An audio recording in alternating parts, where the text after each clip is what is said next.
여러분의 노후 자금이 지금 이 순간에도 빈 공간 속으로 사라지고 있다는 사실 알고 계십니까?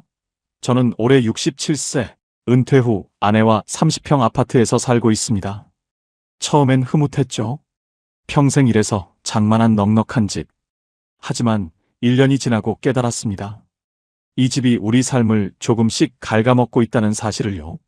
아이들이 대학 가고, 직장 가고, 결혼해서 나가니 방 2개가 그냥 비어 있더군요. 처음엔 나중에 애들 놀러 오면 쓰겠지 했습니다. 그런데 한 달에 한 번, 2달에 한 번, 그 사이 빈 방엔 먼지만 쌓입니다. 청소할 곳은 많고 관리비는 계속 나갑니다. 30평 아파트 관리비가 평균 월 30만 원에서 35만 원입니다. 겨울철 난방비까지 더하면 40만 원 넘는 건 일도 아니죠. 1년이면 420만 원, 10년이면 4,200만 원입니다. 차 한 대 값이에요. 더 무서운 건 10년 뒤 이 집을 팔고 싶을 때입니다. 그때가 되면 이 30평 아파트는 누구도 원하지 않는 거대한 짐이 되어 있을 거라는 겁니다. 우리 나이대 자산의 70% 이상이 집에 묶여 있습니다. 이 집이 자산이 아니라 짐이 되는 순간 여러분의 노후는 무너집니다. 여러분도 기억하실 겁니다.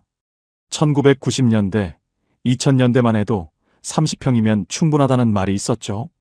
저도 1998년쯤 처음 집을 샀을 때가 30평이었습니다.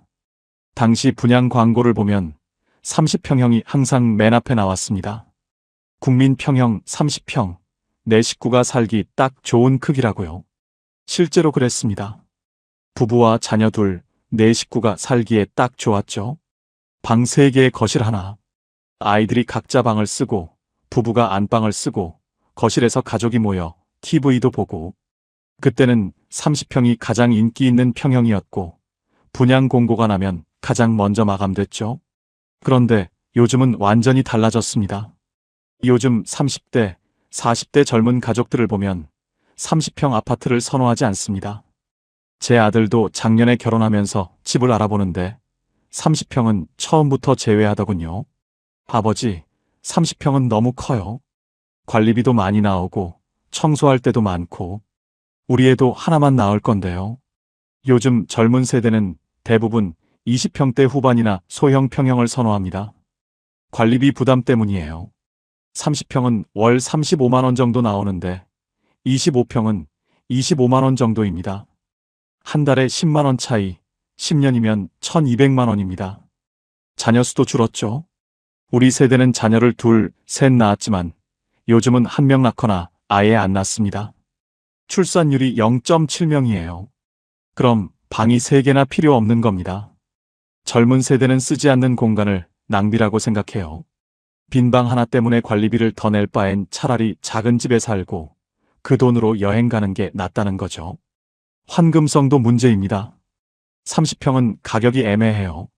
부자들은 40평, 50평을 사고 서민들은 20평대를 삽니다. 30평은 어중간합니다. 누구한테 팔아야 할지 모르는 거죠. 이걸 끼인 평형이라고 합니다. 위로도 못 가고 아래로도 못 가는 평형이요. 제가 최근 부동산 중개업소를 몇 군데 돌아봤습니다. 중개인들한테 물어봤죠. 요즘 30평 잘 팔려요? 대부분 이렇게 답하더군요. 글쎄요, 30평은 좀 안 나가요.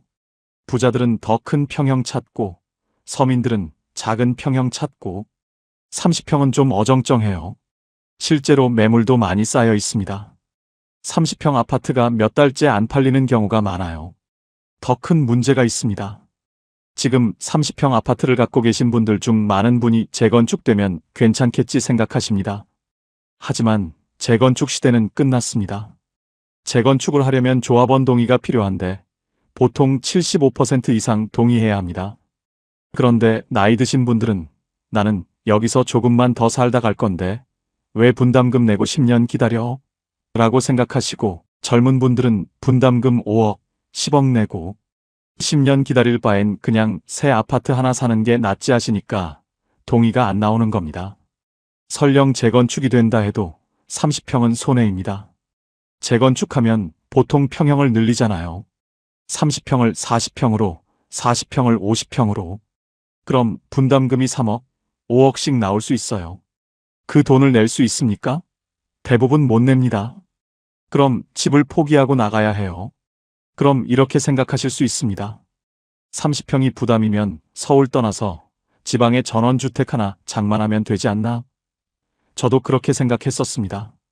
은퇴하고 나서 시골에 작은 집 하나 지어서 텃밭 가꾸고 여유롭게 살면 좋겠다고요. 제 대학 동기 중에 한 분이 계십니다. 은퇴하고 나서 경기도 외곽에 전원주택을 지었어요. 2억 정도 들였다고 하더군요. 처음엔 정말 좋아했습니다. 여기 공기 좋고 조용하고 최고야. 저도 한번 놀러 갔었는데 정말 좋더라고요. 넓은 마당에 텃밭도 있고 주변이 조용하고. 그런데 6개월쯤 지났을 때 그 친구한테 전화가 왔어요. 목소리가 좀 이상하더군요. 나 서울로 다시 올라갈까 봐. 그 친구가 이렇게 말하더라고요. 어제 새벽에 화장실 가다가 뱀을 밟았어. 새벽 3시쯤 화장실을 가는데 불을 켜지 않고 가다가 발에 뭔가 차가운 게 닿았대요. 깜짝 놀라서 불을 켰는데 뱀이었답니다. 그런데 더 무서운 건 그 다음이었어요. 소리를 질렀는데 아무도 들어줄 사람이 없었던 거죠. 아내는 친정집에 가 있었고 가장 가까운 이웃집은 200m 떨어져 있었거든요. 그때 느꼈대요. 아, 나 여기서 쓰러지면 아무도 모르겠구나. 이게 전원주택의 현실입니다. 제가 아는 또 다른 분은 충남 쪽에 전원주택을 지었는데 1년쯤 지나니까 문제가 생기기 시작했답니다. 첫째, 병원이 멉니다. 나이 들면 병원을 자주 가야 하잖아요. 가까운 병원까지 차로 30분, 큰 병원은 1시간 넘게 걸립니다. 응급 상황이 생기면 골든타임을 놓칠 수 있어요. 둘째, 차 없으면 못 삽니다. 전원주택은 대중교통이 거의 없어요. 버스가 하루에 몇 대 안 옵니다. 그러니 차가 필수인데 70대, 80대 되면 운전을 못 합니다. 그럼 집에 갇히는 거죠. 셋째, 외롭습니다. 서울에선 엘리베이터에서 이웃을 매일 보잖아요. 아파트 단지 안에서 산책하다 보면 아는 사람들을 만나고. 그런데 전원주택은 하루 종일 아무도 안 만날 수 있어요. 많은 분이 이렇게 생각하세요. 서울 집 팔아서 현금 확보하고 값싼 지역에 전원주택 사면 여유롭게 살 수 있겠지. 맞습니다. 당장은 현금이 생기죠. 서울 집 5억에 팔고 전원주택 2억에 사면 3억이 현금으로 남습니다. 그런데 그 3억으로 뭘 하실 건가요? 더 중요한 걸 잃었습니다. 바로 인프라예요. 병원, 마트, 문화센터, 친구들. 전원주택으로 가면 이 모든 걸 포기하는 겁니다. 제 대학 동기는 결국 1년 만에 다시 서울로 올라왔습니다. 전원주택을 팔고 서울 외곽 20평대 아파트를 샀어요. 그분이 이렇게 말하더군요. 집은 크고 좋아도 주변에 사람이 없으면 감옥이야. 그럼 대체 어디로 가야 합니까? 답은 있습니다. 미래에도 가격이 방어되고 팔고 싶을 때 팔 수 있고 노후를 안전하게 보낼 수 있는 집은 몇 가지 조건을 갖추고 있습니다. 첫째, 도심 접근성입니다. 도심까지 30분 안에 갈 수 있어야 해요.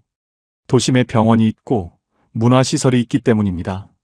나이 들수록 병원을 자주 가게 되잖아요. 병원이 가까워야 안심이 됩니다. 자녀들도 자주 올 수 있어야 해요. 전원주택처럼 멀면 자녀들이 안 옵니다. 둘째, 병세권입니다. 병원이 적어도 10분 안에 있어야 합니다. 학세권, 역세권은 들어보셨죠? 병세권은 병원 가까운 곳을 말하는 거예요.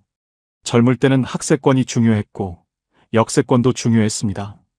그런데 은퇴하고 나면 학교 안 가고 회사도 안 갑니다.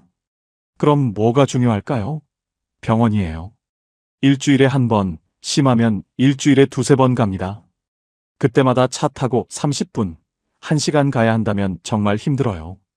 병원이 가까운 곳, 걸어서 10분 안에 갈 수 있는 곳이 진짜 황금 입지입니다. 셋째, 소형화입니다. 20평에서 25평 사이가 적당해요. 나이 들면 청소하기 힘들잖아요. 30평은 방 3개, 거실, 주방, 화장실 2개. 다 청소하려면 하루가 갑니다. 그런데 20평 되는 방 2개, 거실, 주방, 화장실 하나. 금방 끝나요.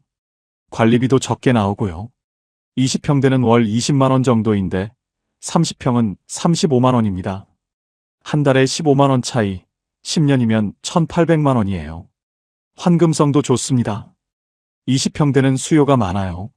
젊은 부부도 사고, 1인 가구도 사고, 은퇴자도 삽니다. 팔고 싶을 때 바로 팔 수 있어요. 집은 투자가 아니라 주거지만 급할 때 팔 수 있어야 합니다. 병원비가 필요하거나 요양원 들어갈 때 현금이 필요하잖아요. 30평은 몇 달씩 안 팔리는데 20평대는 한 달 안에 팔립니다. 넷째, 가격 유연성입니다. 너무 비싼 집은 피해야 해요. 비싼 집은 재산세도 많이 나오고 관리비도 많이 나옵니다. 연금으로 감당하기 힘들어요. 팔기도 어렵고요. 10억짜리 집은 살 사람이 적지만 5억짜리 집은 살 사람이 많습니다. 시장이 나빠지면 비싼 집부터 떨어지고요. 서울 외곽이나 경기도 주요 지역 기준으로 20평대가 5억에서 8억 사이예요. 은퇴 자금으로 감당 가능한 수준에서 집을 줄여야 현금이 남습니다. 사실 노후에 가장 무서운 건 집값이 떨어지는 게 아닙니다. 외로움이에요. 저도 아내와 둘이 살지만 가끔 외롭습니다. 아이들은 각자 바쁘고 친구들도 다 각자 사는데 바쁘고요. 요즘은 예전엔 생각도 못했던 주거 방식들이 조용히 살아나고 있습니다. 바로 하숙집과 코하우징이에요. 하숙이라고 하면 대학생들이 사는 곳이라고 생각하시죠? 그런데 요즘은 조금 달라요. 시니어 하숙이라는 게 생기고 있습니다. 제가 아는 분 중에 한 분이 70대 초반이신데 혼자 사시다가 하숙집으로 들어가셨어요. 그분 말씀이 이게 생각보다 정말 좋다고 하시더라고요. 외롭지 않아요. 사람이 있으니까. 아침에 얼굴 보고, 밥 먹을 때 말 섞고, 저녁에 TV 같이 보고. 이게 생각보다 큽니다. 관리도 편하고요. 하숙집은 집주인이 청소, 빨래, 식사 준비를 다 해줍니다. 비용도 저렴해요. 하숙비가 월 60만 원에서 80만 원 정도인데 식사 포함이에요. 혼자 살면서 식비, 관리비 내는 것보다 오히려 저렴할 수 있어요. 안전하기도 하고요. 혼자 살다가 쓰러지면 아무도 모르잖아요. 하지만 하숙집에서는 주인이 매일 확인합니다. 하숙이 부담스럽다면 코하우징이라는 것도 있어요. 비슷한 또래에 마음 맞는 사람들이 모여서 같이 사는 거예요. 각자 독립된 방이 있고 공용 공간을 같이 씁니다. 예를 들어 4명이 큰 집을 같이 삽니다. 각자 방은 따로 쓰고 거실, 주방, 화장실은 같이 쓰고요. 비용을 나누니까 각자 부담이 줄어들고 외롭지도 않아요. 같이 사는 사람들이 있으니까 식사도 같이 하고 대화도 나누고 서로 돕기도 하고요. 누가 아프면 병원에 같이 가주고 약 사다 주고 가족은 아니지만 가족처럼 지낼 수 있어요. 물론 같이 사는 게 불편할 수도 있어요. 각자 생활 습관이 다르니까요. 하지만 잘 맞는 사람들끼리 모이면 정말 좋은 형태가 될 수 있습니다. 하숙이든 코하우징이든 놓쳐선 안 될 가장 중요한 게 있습니다. 바로 익숙함이에요. 사람은 익숙한 곳에서 살아야 편합니다. 낯선 곳으로 가면 몸보다 마음이 먼저 병들어요. 나이 들수록 더 그렇고요. 평생을 살아온 익숙한 이 동네, 지금 여러분 발이 닿아 있는 이곳을 고향처럼 다시 정의하고 정성껏 가꾸며 사는 것. 그게 진짜 노후의 승부수입니다. 집값보다 무서운 게 익숙함의 상실입니다. 낯선 곳으로 가면 마트도 다시 찾아야 하고 병원도 다시 찾아야 하고 친구들도 못 만나게 됩니다. 그러니 가능하면 지금 살고 있는 동네 근처에서 하숙이나 코하우징을 찾으세요. 아니면 아예 지금 사는 동네에서 평수만 줄이는 것도 방법입니다. 30평에서 20평으로 같은 동네, 같은 아파트 단지 안에서요. 그럼 익숙한 환경을 유지하면서 관리비도 줄이고 환금성도 좋아집니다. 낯선 곳에 가서 적응하느라 귀한 기운 빼지 마십시오. 익숙한 풍경 속에서 노후의 삶을 설계하는 것이 가장 현명하고 따뜻한 그리고 가장 현실적인 선택입니다. 집은 투자 대상이 아닙니다. 집은 사는 곳이에요. 부의 크기를 자랑하는 곳이 아니라 내 삶의 평안을 누리는 곳이어야 합니다. 돈을 벌려고 집을 사는 시대는 끝났어요. 앞으로는 집을 살기 좋은 곳으로 봐야 합니다. 화려한 집이 아니라 편한 집, 비싼 집이 아니라 관리하기 쉬운 집, 큰 집이 아니라 따뜻한 집. 이제는 외롭지 않기 위해 집을 선택해야 합니다.